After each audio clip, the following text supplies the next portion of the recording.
What's going on, YouTube fam? It's your boy Tony 2Times, and we back with another episode of Hood Tales, man. Before I start, be sure to tap that like button. Definitely watch this video to the end to hear the full story and all the details in the case. If you're new to the fam, hit that subscribe button and definitely tap that notification bell to get all future uploads. Let's get right into it. Survival in the streets has become a common acceptance for most people.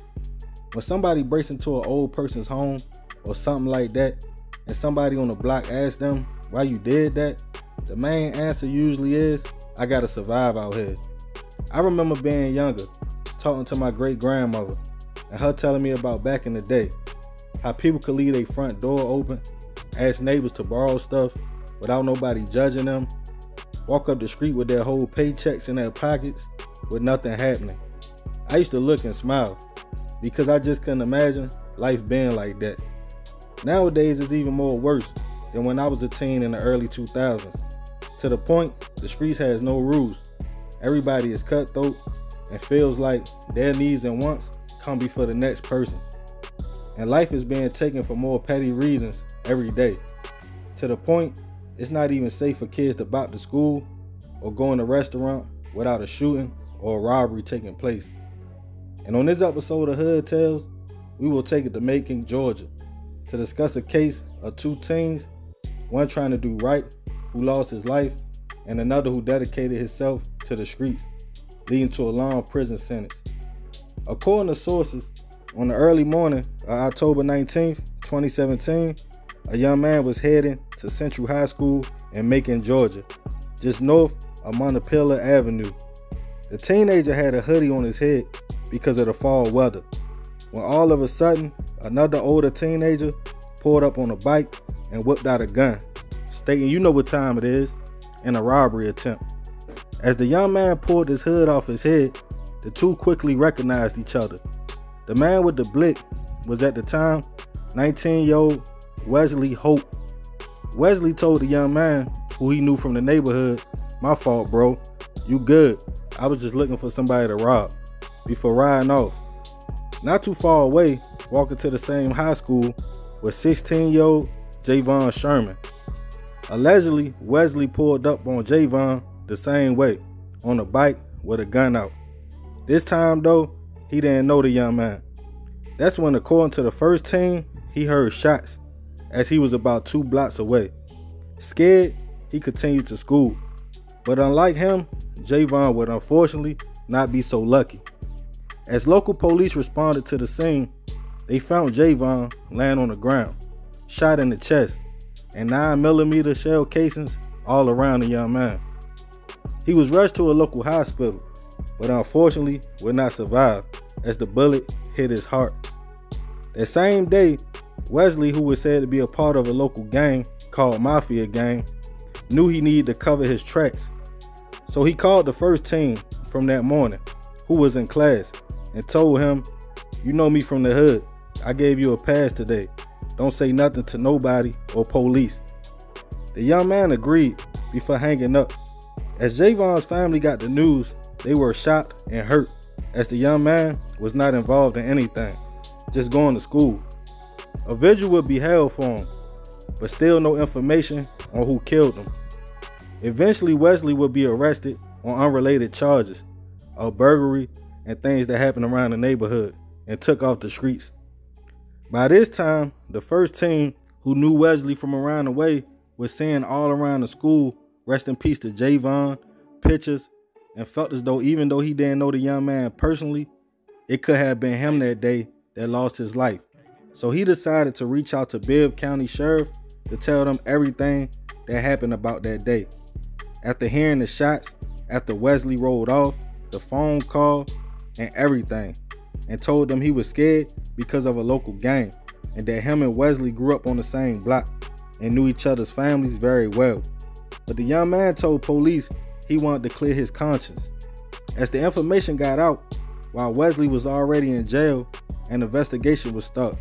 A search was done on his home with shell casings that matched the ones at the scene was found.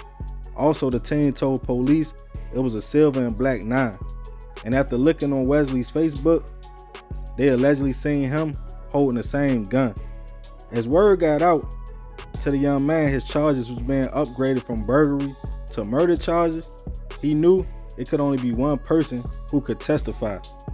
Bibb County Sheriff had wiretaps on all cell phones that were smuggled into the jail. Also, all calls from the regular jail phones were being recorded.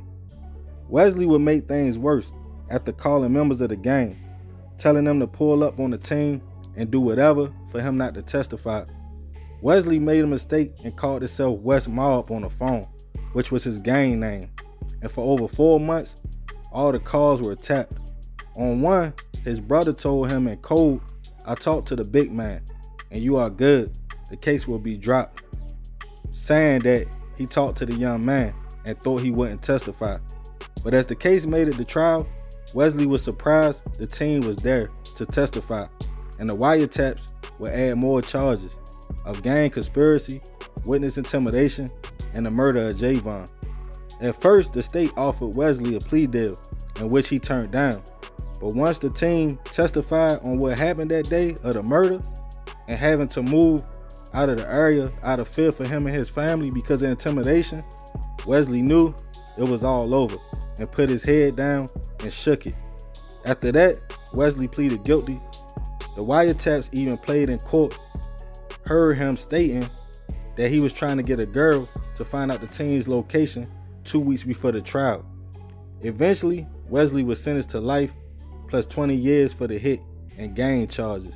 As Javon's family talked at sentencing, they asked Wesley why, in which he kept his head down and didn't speak at all. Rest in peace to Javon. I send my deepest prayers and condolences to his family. More of this story is genocide. We have been conditioned to feel like our lives and needs are worth more than the next person's. What could you really get from robbing a 16-year-old on his way to school? And if you all stick up, boy, why shoot? I thought the goal was to get the money without nobody getting hurt and keeping it moving. Instead, a 16-year-old boy minding his business is gone, and another teen has life in prison. We gotta see the 2-for-1 setup that's going on.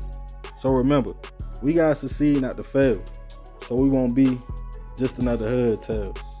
Man, rest in peace to Javon. Rest in peace to that young man. And for the other young man who got lucky that day just because he knew Wesley from around the way, can you imagine him trying to be cool, you feel me, going to school, seeing this young man picture all around, knowing that you heard the shots that day, knowing that you pretty much heard this young man lose his life. And even though he didn't know him, his conscience was eating at him. Because like he said, that could have been him that day, man. Crazy situation, you feel me? Wesley was calling home, trying to get Shorty not to testify, but at the end of the day, he didn't know. All the phones was tapped. So I don't know if they had COs bringing in tapped phones on purpose just to catch them. And then also, we all know the jail phones already tapped. Anything you say on the jail phone, they gonna listen to it. You know what I mean? They already got you, man. So when he seen Shorty come to court, he didn't think the young man was gonna come testify, but he did, man. Crazy situation. Let me know what y'all think about this one in the comments. I appreciate you made it to the end. Y'all already know it's all love, fam. It's your boy Tony 2 times. I'm out.